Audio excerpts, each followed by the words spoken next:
Hi there. So today we're going to talk about the methods of reading tarot reversals. Stay tuned.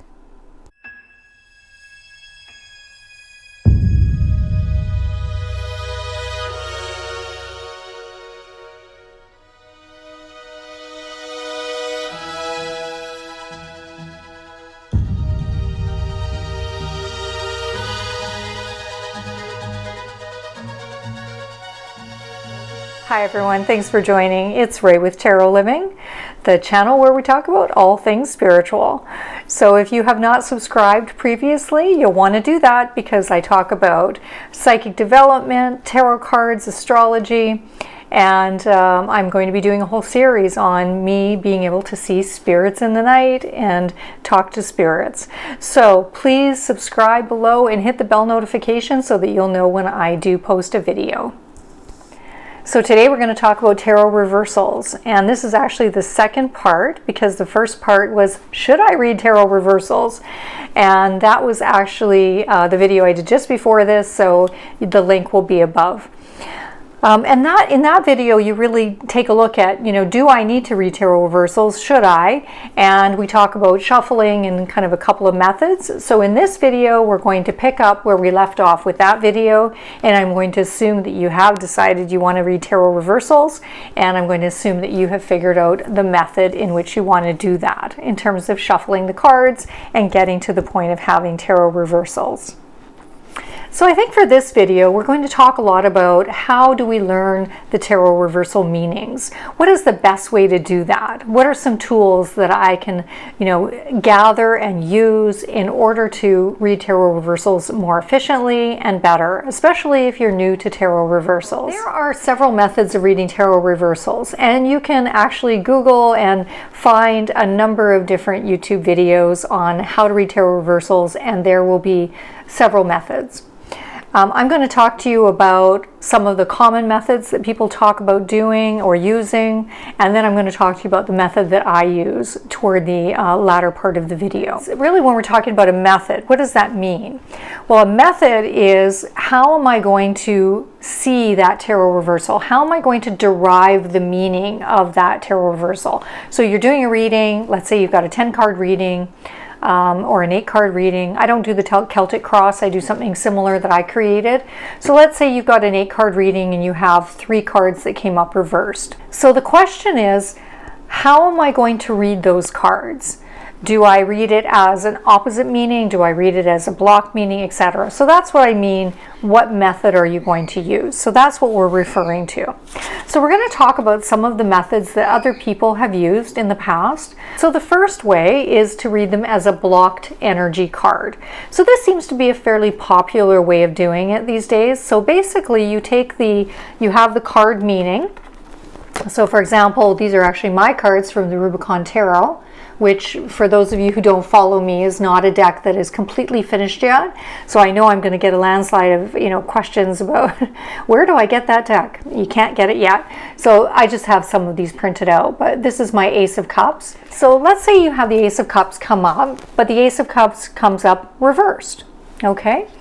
So are you going to read it as the first method, a blocked card? So you can read it as it is the card meaning in and of itself. So the Ace of Cups can mean a new relationship, new emotions. It can mean that you have a lot of intuitive sort of feelings around you, that your desires are very strong, and you're feeling some kind of heart experience. So whether that be an emotion, a relationship, a feeling, or you're driven towards something that you desire. So those are some of the things that the Ace of Cups can mean.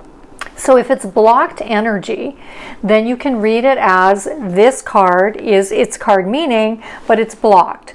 So it means that I am blocking those things. So maybe I am blocking a new relationship. Maybe I'm blocking emotional expression. Maybe I'm blocking my intuition. And this is where it gets into that some of the meanings I use, which I tend to toward an opposite meaning, some of the meanings of opposite actually will kind of overlap with the idea that it's a blocked meaning. So there isn't one method where it's not going to overlap with others, but that's just one method. You can use it as a blocked meaning. The second one is a weakened meaning, which I think is even sticking to the meaning of the card even more strongly, and then just saying that it's the meaning of the card, but it's just weakened. So it does mean the upright, which we just went through. All of those things that the Ace of Cups means upright, but it's weakened, so you're not accessing it as much. It's not as strong as it should be. You need to take a look at that. It came up reversed. So that's another method that you can use. So another way that you can do it is considering it an internalized meaning, or you're internalizing it. So you're not expressing it well, it's internalized. It's something that you need to work on expressing. You need to actually work on the flow of the energy. That's how I would take that, is that it's internalized. And some people will actually, there's a lot of tarot card readers who have talked about that. So that is a method. And if you're interested in that method, because it's not one I use, you can Google it, and I'm sure that you can find more information on that. So you have to decide, does one of those options attract, is it attracting you? Do you feel drawn to it? Is it something you want to look into further? So the method that I actually use is the opposite meaning method. I'd say that that would be the closest, way of describing it. And I have actually listened to a number of videos on tarot reversals, and a lot of people, for whatever reason, they don't feel 100% comfortable using that method. For me personally, it works the best. So we're going to do that today, where we're going to look at a few of the cards, and I'm going to show you some of the notes that I've actually made on a number of cards over the period of time, and how I use kind of a key phrase, and how that key phrase then cascades down, what I like to call kind of a tree, or cascading down in terms of the card meaning. And that's how I've actually learned and memorized and worked with the card meanings of reversals. So a couple of things I just want to mention before we go on in terms of looking at specific meanings. There's 2 points. The first one is that if I say I'm using the opposite meaning, there are a couple of exceptions where you might actually choose to take a card. Let's say it's a difficult or challenging card, and if it's reversed, you think that you feel that it even makes it more challenging. So it wouldn't in that case be the opposite meaning.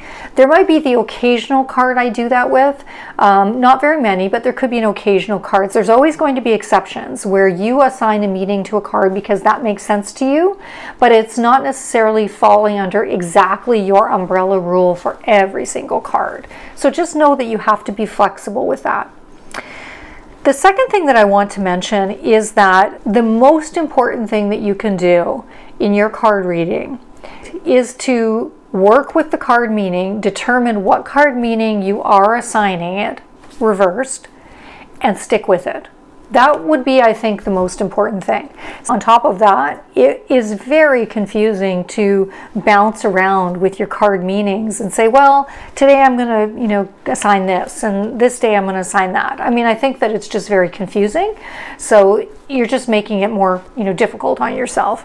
So I would consider assigning a card meaning and sticking with that. And so then you have consistency in your tarot card meanings. And also, when you're trying to derive what meaning you're going to use, keep in mind that you should use more than one resource. So you'd want to use probably 2 or 3 books at least to, really have a sense of, okay, now I understand what that card reversal would mean, and these are the parts of those meanings that make sense to me.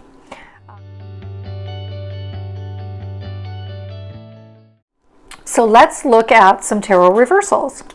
Some methods of memorizing keywords or memorizing card meanings, this can also go for upright as well. We just happen to be talking about reversals today, is what I call a tree method or a cascading method. And that's where you come up with a keyword or a key phrase for every card, and then that will trigger your memory to think of the next thing and the next thing and the next thing. Okay, so I'm going to show you the way that I've created some of my notes, and just keep in mind that several are on each sheet, but just so that it'll actually show up on camera, I'm just going to use one at a time. So here's an example of the Ace of Pentacles. I'm just trying to hold my hand behind so that it'll show up. So the one that's circled at the top for each card is the key word or key phrase that I remember, that I go to in my mind. So Ace of Pentacles, for example, I use the penny may drop.